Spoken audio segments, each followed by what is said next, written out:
Today is October the 18th, 2015. I found another article for you over here on CNBC, Social Media Making Millennials Less Social Study. And this is by Upton Sadi. Let's go ahead and dig into this real quick. It's something everyone suspected, but now it's official. The under 30 crowd is addicted to their cell phones. Those are the findings of a new survey, which showed that as millennials spend more time engaged on social media platforms, it's causing them to be less social in real life. The study, conducted by FlashGap, a photo sharing application with more than 150,000 users, found that 87% of millennials admitted to missing out on a conversation because they were distracted by their phone. Meanwhile, 54% said they experience a fear of missing out if not checking social networks. Nearly 3,000 participants were asked about how they feel about social media in social settings and found that their guiltiest culprits are often females. Ha ha ha ha.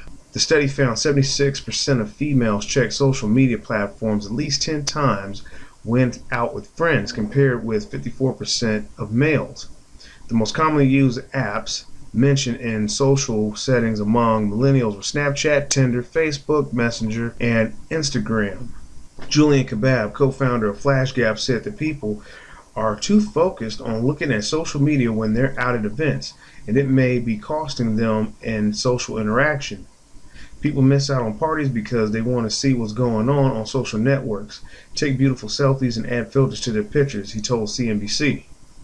It especially becomes a problem when there is alcohol involved and regrets the next morning. Yeah, I bet.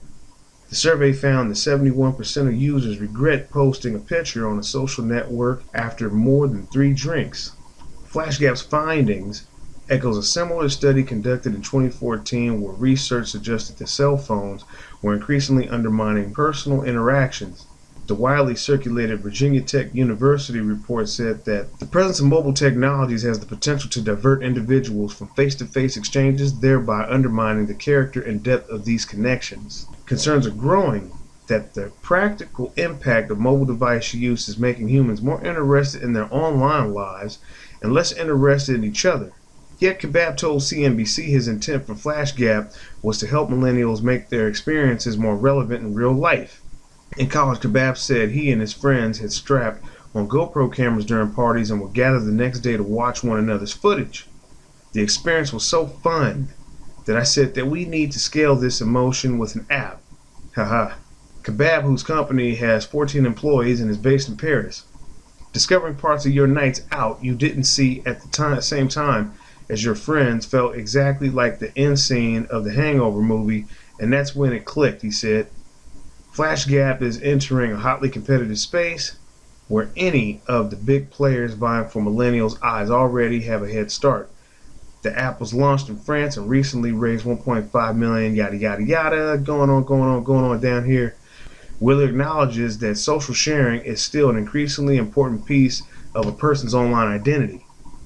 It is something that a generation that has grown up with social from the day one has to learn in a way that past generations have not, Wheeler said. So, just going back over some points here. Some of you guys out there, and even some of you ladies, if you're listening to this, you might be talking with someone, or better yet, you go out on a date and someone is not all there, they're distracted by their phone. Go ahead and cut it loose, cut it short, because when you go out with somebody, you want 100% of their time and attention. That's what you got out the house for. You don't want to sit there and watch somebody as they sit there engaged deep in their phone. I know people have gone out, and this is a common question that's being asked, how to tell if someone's, paying attention. And that's definitely one way to see that someone is not. So I'm passing on that tip to you there. Go ahead and leave some comments down below. Let me know what you think. Share your thoughts on this. Have you had any experiences with this, going out with someone who was glued to their phone? As you can see, the article was talking about women mostly being the ones who were engaged on this, and I find that to be true. Women are a little more social than us guys. But again, go ahead, leave your comments and thoughts down below. As always, rate, subscribe, and I'll catch you in the next news report.